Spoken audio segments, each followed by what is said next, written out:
श्मशान में अग्नि धधक रही है, लकड़ियां चटक रही हैं और मंत्रों की गूंज वातावरण को और रहस्यमयी बना रही है। परिवारजन आंसुओं से भरे खड़े हैं, लेकिन इसी बीच पंडित एक लंबी बांस की लकड़ी उठाता है और शव की खोपड़ी पर 3 बार प्रहार करता है। हर प्रहार के साथ गूंजती है एक कड़क आवाज, टुक टुक टुक। यह दृश्य देखने वाला हर व्यक्ति अंदर से सिहर उठता है, क्योंकि यह सिर्फ हड्डी टूटने की आवाज नहीं है, बल्कि इसके पीछे छुपा है आत्मा की मुक्ति का रहस्य। लेकिन क्या आपने कभी सोचा है, शव की खोपड़ी पर ही प्रहार क्यों किया जाता है? क्यों ठीक 3 बार ही डंडा मारा जाता है? और अगर यह कपाल क्रिया ना की जाए तो आत्मा का क्या होता है? हिंदू धर्म में इस प्रक्रिया को कपाल क्रिया कहा जाता है, और गरुड़ पुराण से लेकर धर्मशास्त्र तक इसमें ऐसे गुप्त रहस्य बताए गए हैं जिन्हें जानकर आपकी दृष्टि मृत्यु और मोक्ष दोनों के बारे में हमेशा के लिए बदल जाएगी। हिंदू धर्म मानता है कि मृत्यु केवल देह का अंत है, आत्मा का नहीं। देह 5 तत्वों से बनी है, पृथ्वी, जल, अग्नि, वायु और आकाश। मृत्यु के बाद देह इन्हीं 5 तत्वों में विलीन हो जाती है, लेकिन आत्मा अमर रहती है और आगे की यात्रा पर निकल जाती है। अंतिम संस्कार का उद्देश्य केवल शरीर को अग्नि को सौंपना नहीं है, बल्कि आत्मा को बंधनों से मुक्त करना है, और इसी मुक्ति का सबसे निर्णायक चरण है कपाल क्रिया। गरुड़ पुराण कहता है, कपाल भेदनम मृतस्य मुक्ति द्वारम प्रबोधयत, अर्थात मृतक के कपाल का भेदन आत्मा के मुक्ति द्वार को खोल देता है। मानव शरीर की हड्डियों में सबसे मजबूत होती है खोपड़ी। अग्नि जब पूरे शरीर को जलाती है तो बाकी अंग जल्दी भस्म हो जाते हैं, लेकिन खोपड़ी अक्सर लंबे समय तक जलती रहती है। अगर यह पूरी तरह ना जले तो माना जाता है कि आत्मा का बंधन अधूरा रह जाता है। कपाल क्रिया के द्वारा खोपड़ी को तोड़ा जाता है ताकि अग्नि अंदर तक पहुंच सके और आत्मा का देह से अंतिम संबंध टूट जाए। यह केवल शारीरिक प्रक्रिया नहीं है, यह आत्मा की यात्रा का वह क्षण है जब उसे उसके अगले लोक की ओर जाने के लिए मुक्त किया जाता है। अब सबसे बड़ा प्रश्न, 3 प्रहार ही क्यों? यह कोई संयोग नहीं है, बल्कि गहरी प्रतीकात्मकता है। 3 लोक, भूलोक, भूवरलोक, स्वरलोक। प्रहार आत्मा को इन तीनों लोकों की सीमाओं से पार करने का संकेत है। त्रिदेव, ब्रह्मा, विष्णु, महेश। प्रहार के साथ त्रिदेव का आह्वान माना जाता है। 3 गुण, सत्व, रज और तम। आत्मा इन गुणों में बंधी रहती है, कपाल क्रिया इनका नाश कर देती है। कल्पना कीजिए, आप श्मशान में खड़े हैं, धधकती चिता, गूंजते मंत्र और उसके बीच यह कपाल क्रिया। परिवारजन का दिल कांप उठता है, लेकिन यह प्रहार ही है जो आत्मा को आगे की यात्रा पर भेजता है। यह परंपरा केवल रीति रिवाज नहीं है, बल्कि अंतिम विदाई का वह क्षण है जब परिवार आत्मा से कहता है, अब तुम मुक्त हो, अब तुम्हें कोई बंधन नहीं रोक सकता। और यहीं से शुरू होती है कपाल क्रिया के गहरे रहस्यों की अगली परत। क्या होगा अगर यह क्रिया अधूरी रह जाए? आत्मा पर इसका क्या प्रभाव पड़ता है? गरुड़ पुराण कहता है कि कपाल क्रिया आत्मा की मुक्ति के लिए उतनी ही आवश्यक है जितना दाह संस्कार स्वयं, क्योंकि मृत्यु केवल शरीर की समाप्ति है, आत्मा की नहीं। आत्मा का अगला जन्म, अगला मार्ग और अगला लोक सब इसी क्षण के कर्मों पर निर्भर करते हैं। लेकिन अब प्रश्न है, अगर कपाल क्रिया अधूरी रह जाए या बिल्कुल ना की जाए तो क्या होता है? शास्त्रों में कहा गया है कि अगर शव की खोपड़ी अग्नि से पूरी तरह भस्म ना हो और कपाल क्रिया ना की जाए तो आत्मा का देह से संबंध अधूरा रह जाता है। आत्मा को अपने अगले जन्म की ओर जाने के लिए जिस मार्ग की आवश्यकता है वह मार्ग बंद रह सकता है। गरुड़ पुराण प्रेत कल्प अध्याय में उल्लेख है, कपालम यत्र न विद्यते तत्र आत्मा गच्छति न क्वचित भ्राम्यते तू तदा देही यावत कालम न विद्यते। अर्थात जिस शव का कपाल ना फोड़ा जाए उसकी आत्मा भटकती रहती है जब तक कि वह किसी प्रकार मुक्त ना हो जाए। यही कारण है कि हिंदू धर्म में पंडित यह सुनिश्चित करता है कि कपाल क्रिया पूरी विधि से हो। गरुड़ पुराण एक और गहरा रहस्य बताता है, अगर खोपड़ी अधूरी जली रहे तो अगले जन्म में आत्मा का विकास भी अधूरा रह जाता है। इसका मतलब है कि नया जन्म अविकसित रूप में हो सकता है। यही कारण है कि कपाल क्रिया को आत्मा के पूर्ण विकास का द्वार माना गया है। यह प्रहार केवल शारीरिक प्रक्रिया नहीं, बल्कि आत्मा के अगले जन्म की पूर्णता की गारंटी है। अब यदि व्यावहारिक कारणों से देखें तो भी यह बिल्कुल तर्कसंगत है। खोपड़ी मानव शरीर की सबसे मजबूत हड्डी है। जब तक वह पूरी तरह ना टूटे, अग्नि भीतर तक नहीं पहुंचती। अंदर गैस और वायु बंद रह सकती है, जिससे शव अधूरा रह जाए।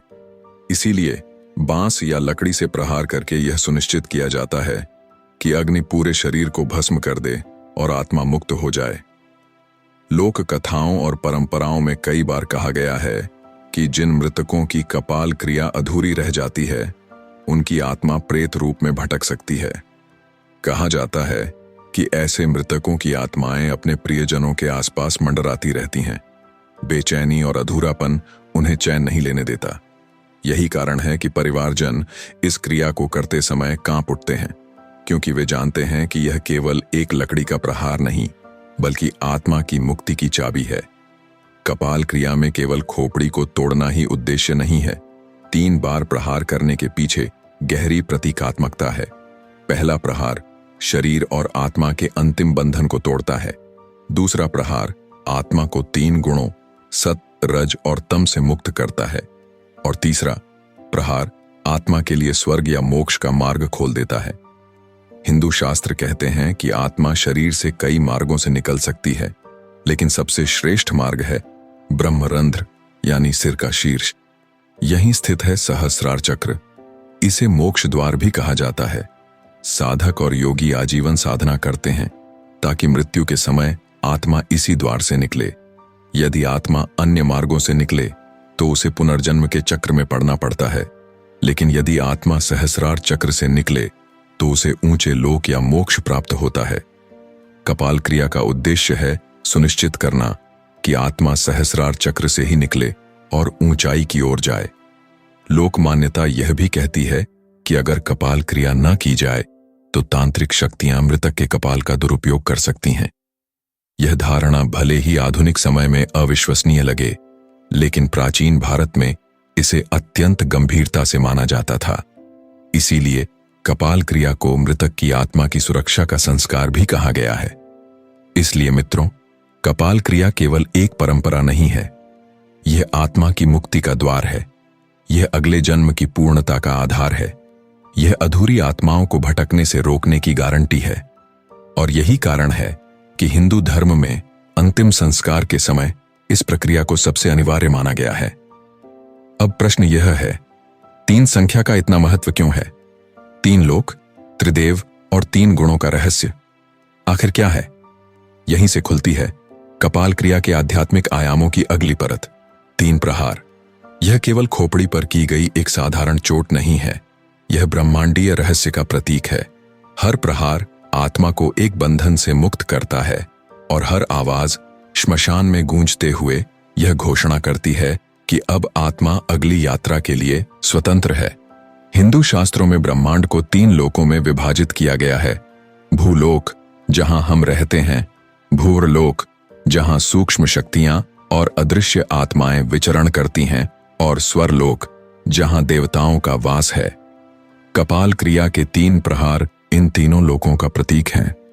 माना जाता है कि आत्मा को इन तीनों लोकों की सीमाओं से पार करना होता है। जब खोपड़ी पर प्रहार किया जाता है तो यह आत्मा के लिए मार्ग खोलने का संकेत है कि अब वह किसी एक लोक में बंध कर ना रह जाए, बल्कि आगे की यात्रा कर सके। हिंदू धर्म में ब्रह्मांड की संपूर्ण व्यवस्था 3 देवों पर आधारित है। ब्रह्मा, सृष्टि के रचयिता; विष्णु, पालनकर्ता; महेश या शिव, संहारकर्ता। जब शव की खोपड़ी पर 3 बार प्रहार किया जाता है तो यह इन त्रिदेवों का आह्वान माना जाता है। पहला प्रहार आत्मा को सृष्टि के बंधन से मुक्त करता है, दूसरा प्रहार उसे पालन के चक्र से बाहर लाता है, और तीसरा प्रहार उसे संहार यानी देह के पूर्ण अंत की ओर ले जाता है। इस प्रकार आत्मा को त्रिदेव की ऊर्जा का संरक्षण मिलता है और वह सुरक्षित रूप से अपनी अगली यात्रा पर निकल पड़ती है। भगवद गीता के 14वें अध्याय में बताया गया है कि इस संसार में हर आत्मा 3 गुणों में बंधी है: सत्वगुण, शांति, ज्ञान और संतुलन; रजोगुण, इच्छा, कर्म और महत्वाकांक्षा; और तमोगुण, अज्ञान, आलस्य और मोह। यह तीनों गुण आत्मा को जन्म और मृत्यु के चक्र में बांधे रखते हैं। कपाल क्रिया के 3 प्रहार प्रतीक हैं इन तीनों गुणों को तोड़ने का। पहला प्रहार तमोगुण को तोड़ता है ताकि आत्मा अंधकार से मुक्त हो। दूसरा प्रहार रजोगुण को तोड़ता है ताकि आत्मा इच्छाओं और बंधनों से मुक्त हो।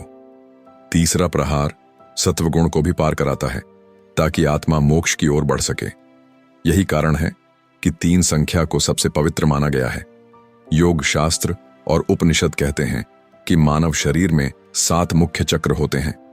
इनमें सबसे ऊंचा है सहस्रार चक्र, जो सिर के शीर्ष पर स्थित है। यही ब्रह्मरंध्र है जिसे आत्मा का द्वार कहा जाता है।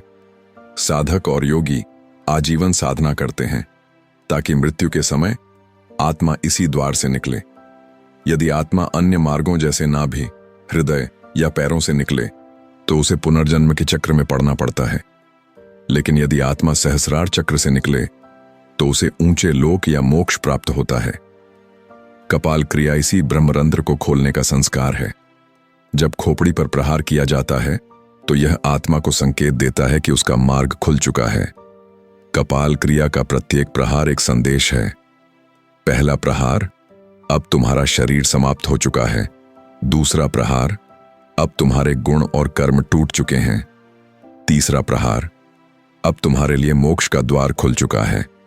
भारत के कई क्षेत्रों में लोक कथाएं प्रचलित हैं कि यदि कपाल क्रिया ना हो तो आत्मा अधूरी रह जाती है।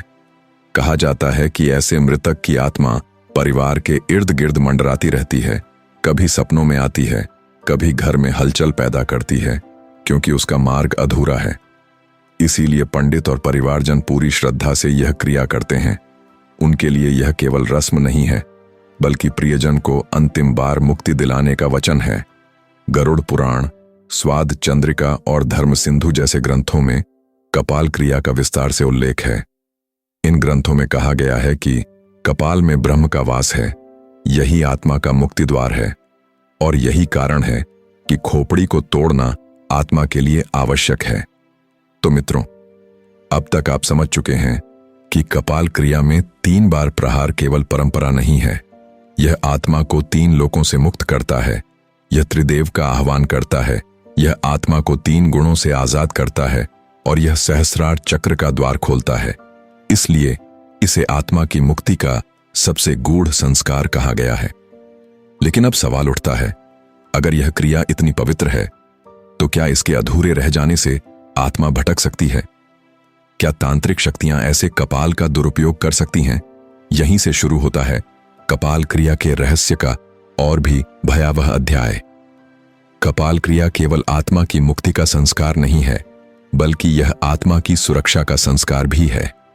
शास्त्रों में कहा गया है कि यदि यह क्रिया अधूरी रह जाए तो आत्मा भटक सकती है, और अगर यह बिल्कुल न की जाए तो आत्मा दुष्ट शक्तियों का शिकार भी बन सकती है। भारत के अनेक क्षेत्रों में लोक कथाएं प्रचलित हैं कि जिन शवों की कपाल क्रिया अधूरी रह गई, उनकी आत्माएं वर्षों तक भटकती रहीं। कभी वे परिवार के सदस्यों के सपनों में आकर पानी या अन्न मांगती, कभी घर में अजीब घटनाएं होती, दीपक अपने आप बुझ जाना, बर्तन खनकना या अचानक ठंडी हवा का बहना। माना जाता है कि यह सब संकेत होते हैं उस आत्मा के जो अधूरी मुक्ति के कारण बेचैन होकर इधर उधर भटक रही होती है। गरुड़ पुराण भी चेतावनी देता है, अकपालितम शवम तिष्ठेत आत्मा तस्य न विमुच्यते, अर्थात जिस शव की कपाल क्रिया ना हो उसकी आत्मा कभी भी मुक्त नहीं हो पाती। लोक मान्यताओं में यह भी विश्वास किया जाता है कि अधूरी कपाल आत्मा को खतरे में डाल सकती है। कुछ तांत्रिक शक्तियां शव के कपाल का उपयोग अपनी सिद्धियों और प्रयोगों के लिए करती हैं। स्वाद चंद्रिका नामक ग्रंथ में उल्लेख है कि मस्तिष्क में ब्रह्म का वास माना गया है। अगर शव की खोपड़ी अधूरी रह जाए तो उसकी शक्ति अधूरी रह सकती है, और यही शक्ति तांत्रिकों के हाथों में पड़ सकती है। इसी कारण प्राचीन काल में पंडित यह सुनिश्चित करते थे कि कपाल क्रिया पूरी विधि विधान से हो। यह न केवल आत्मा की मुक्ति के लिए बल्कि उसकी सुरक्षा के लिए भी आवश्यक थी। लोक कथाएं बताती हैं कि एक गांव में एक व्यक्ति की मृत्यु हुई। परिवार ने जल्दबाजी में उसका दाह संस्कार कर दिया, लेकिन कपाल क्रिया नहीं की। कुछ दिनों बाद परिवार के लोगों ने अजीब अनुभव करने शुरू किए। रात को खिड़कियां अपने आप खुल जाना, मृतक की आवाज सुनाई देना और कभी-कभी घर के कोनों में उसकी परछाई दिखाई देना। जब पंडित को बुलाया गया तो उसने कहा, यह आत्मा अधूरी रह गई है, इसे कपाल क्रिया चाहिए। परिवार ने फिर से श्मशान जाकर विधि विधान से कपाल क्रिया करवाई, तभी जाकर शांति हुई। यह कथा केवल एक कहानी नहीं है, बल्कि इस विश्वास की प्रतीक है कि कपाल क्रिया अधूरी रह जाने पर आत्मा भटक सकती है। मान्यता है कि खोपड़ी में सहस्रार चक्र होता है, जो आत्मा का द्वार है। अगर यह द्वार बंद रह जाए तो आत्मा शरीर से पूर्ण रूप से निकल नहीं पाती। यही कारण है कि चिता की लपटों के बीच भी पंडित यह सुनिश्चित करता है कि लकड़ी से प्रहार करके यह द्वार खोला जाए, यानी कपाल क्रिया आत्मा के लिए अंतिम कुंजी है। कल्पना कीजिए, अगर आत्मा का द्वार बंद रह जाए तो क्या होगा। वह ना तो पूरी तरह जीवितों की दुनिया में रह सकती है और ना ही पूरी तरह अगले लोक में जा सकती है। ऐसी आत्माएं अटकी हुई आत्माएं कहलाती हैं। उनका स्वभाव क्रोधित और बेचैन हो जाता है, क्योंकि वे अधूरी स्थिति में बंध जाती हैं। शास्त्रों में इन्हें प्रेत योनि कहा गया है और माना जाता है कि प्रेत योनि में रहना आत्मा के लिए सबसे पीड़ादायक होता है। हिंदू संस्कृति में यह भी कहा गया है कि कपाल क्रिया मृतक के सबसे निकट संबंधी द्वारा की जानी चाहिए, आमतौर पर पुत्र द्वारा, क्योंकि यह केवल एक धार्मिक कर्म नहीं है, बल्कि परिवार की ओर से आत्मा को अंतिम विदाई है। जब पुत्र लकड़ी से 3 बार प्रहार करता है तो यह उसका संदेश होता है, पितृ, अब आप बंधनों से मुक्त हैं, अब आपकी आत्मा आगे बढ़ सकती है। यही कारण है कि इस संस्कार को परिवार की सबसे बड़ी जिम्मेदारी कहा गया है। आधुनिक दृष्टि से देखें तो भी यह क्रिया तार्किक है। खोपड़ी सबसे कठोर हड्डी है। अगर यह अधूरी जले तो गैस और दबाव अंदर बंद रह सकते हैं। प्रहार करने से यह दबाव निकल जाता है और शव पूरी तरह जल जाता है। यानी विज्ञान भी यही कहता है कि कपाल क्रिया न केवल धार्मिक बल्कि व्यावहारिक दृष्टि से भी आवश्यक है। इसीलिए मित्रों, कपाल क्रिया केवल एक रस्म नहीं है, यह आत्मा की मुक्ति का मार्ग है। यह प्रेत योनि से बचाने का उपाय है। यह तांत्रिक शक्तियों से सुरक्षा का कवच है और यह परिवार की सबसे बड़ी जिम्मेदारी है। लेकिन अब एक और बड़ा प्रश्न उठता है, कपाल क्रिया को शास्त्रों में इतना महत्व क्यों दिया गया और क्यों कहा गया कि यह आत्मा को मोक्ष तक ले जाने का द्वार है। अब हम जानेंगे कि यह संस्कार केवल मुक्ति ही नहीं बल्कि मोक्ष के मार्ग से कैसे जुड़ा है। हमने अब तक देखा कि कपाल क्रिया आत्मा की मुक्ति, उसकी सुरक्षा और तांत्रिक शक्तियों से बचाव का संस्कार है। लेकिन शास्त्र यहां रुकते नहीं। वे कहते हैं कि यह केवल मुक्ति तक सीमित नहीं बल्कि आत्मा को मोक्ष की ओर ले जाने का द्वार भी है। हिंदू धर्म में कहा गया है कि आत्मा के लिए सर्वोच्च लक्ष्य है मोक्ष। मोक्ष का अर्थ है जन्म मरण के अनंत चक्र से मुक्ति। जब आत्मा शरीर छोड़ती है तो उसे या तो पुनर्जन्म मिलता है या स्वर्ग नरक के लोक मिलते हैं। लेकिन यदि आत्मा कपाल क्रिया के माध्यम से सहस्रार चक्र से बाहर निकलती है तो उसके लिए मोक्ष का मार्ग खुल जाता है। यही कारण है कि धर्मशास्त्रों में कपाल क्रिया को इतना पवित्र माना गया है। गरुड़ पुराण के अनुसार मृत्यु के बाद आत्मा 13 दिन तक पृथ्वी लोक के आसपास रहती है। इस दौरान परिवार द्वारा किए गए सभी संस्कार, पिंडदान, तर्पण और विशेषकर कपाल क्रिया आत्मा को आगे बढ़ने की शक्ति देते हैं। यदि कपाल क्रिया पूरी श्रद्धा से की जाए तो आत्मा अपने देह और इच्छाओं से मुक्त होकर नए लोक की ओर बढ़ जाती है। यह वह क्षण होता है जब आत्मा के लिए पुनर्जन्म का बंधन हल्का हो जाता है और मोक्ष की संभावना बढ़ जाती है। अब आप समझ सकते हैं कि 3 बार प्रहार केवल मुक्ति ही नहीं बल्कि मोक्ष का संकेत भी है। पहला प्रहार आत्मा को भौतिक देह से मुक्त करता है, दूसरा प्रहार आत्मा को गुण और बंधनों से मुक्त करता है और तीसरा प्रहार आत्मा को मोक्ष के मार्ग पर आगे बढ़ाता है। यही कारण है कि इस प्रक्रिया को मोक्ष द्वार खोलने का संस्कार कहा गया है।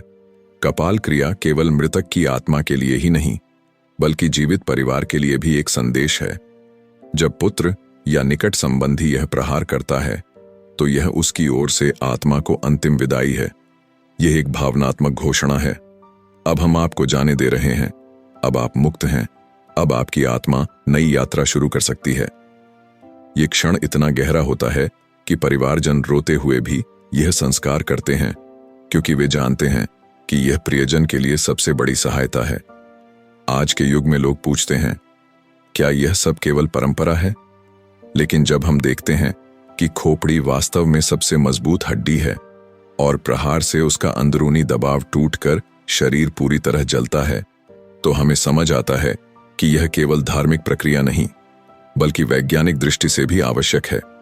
और जब इसे शास्त्रीय दृष्टि से देखते हैं तो यह आत्मा की यात्रा का द्वार खोलती है।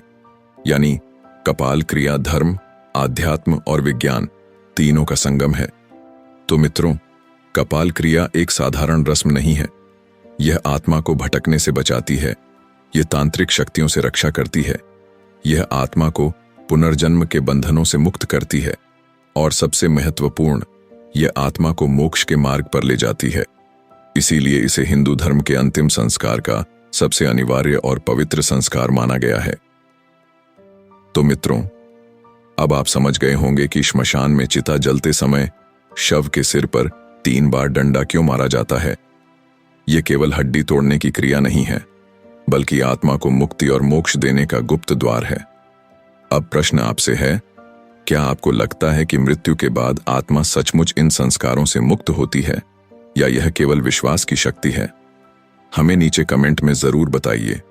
अगर यह ज्ञान आपको गहरा और उपयोगी लगा हो तो इस वीडियो को लाइक और शेयर जरूर करें, ताकि और लोग भी हिंदू धर्म के इन गुप्त रहस्यों को समझ सकें। और अगर आप गरुड़ पुराण, मृत्यु के बाद की आत्मा की यात्रा और हिंदू धर्म के रहस्यमय संस्कारों के बारे में और जानना चाहते हैं तो चैनल को अभी सब्सक्राइब करें। याद रखिए, जीवन का अंत केवल देह का है, आत्मा का नहीं। और कपाल क्रिया आत्मा को उसकी अंतिम मंजिल की ओर बढ़ाने का संस्कार है।